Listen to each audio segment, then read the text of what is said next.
maraming suliranin sa El Filibusterismo ni Dr. Jose Rizal ang makikita pa rin natin sa kasalukuyang panahon. Isa na rito ay ang korupsyon. Susolusyonan ang korupsyon sa Pilipinas. Ang korupsyon po ngayon sa Pilipinas. Department of Justice sa umunay korupsyon. So, Anti-Corruption Commission o PA. Imbestigahan dahil sa korupsyon at una sa Ano nga ba ang korupsyon?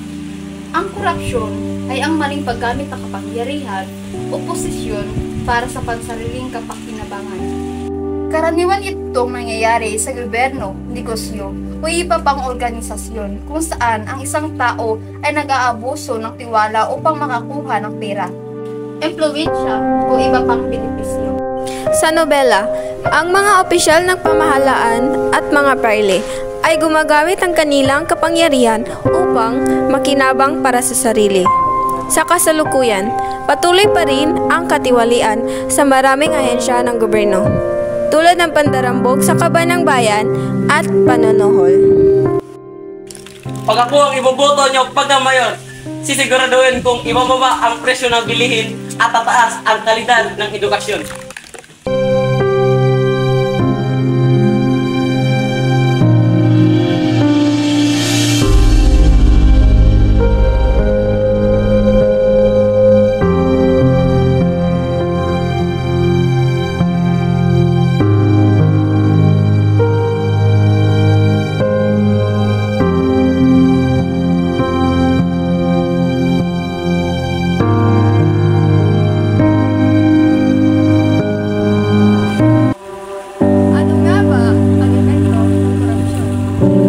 Laking bahagi ng pera ang dapat sana ay punta sa edukasyon, kalusugan, infrastruktura ang napunta sa bulsa ng iilan. Dahil dito, durusa ang mahirap, tumataas ang presyo ng bilhin at bumaba ang kalidad ng servisyo ng gobyerno. Ngunit may magagawa tayo. Magsimula sa sarili, maging tapat sa maliit na bagay. Huwag magsuhol at huwag maging bahagi ng katiwalian.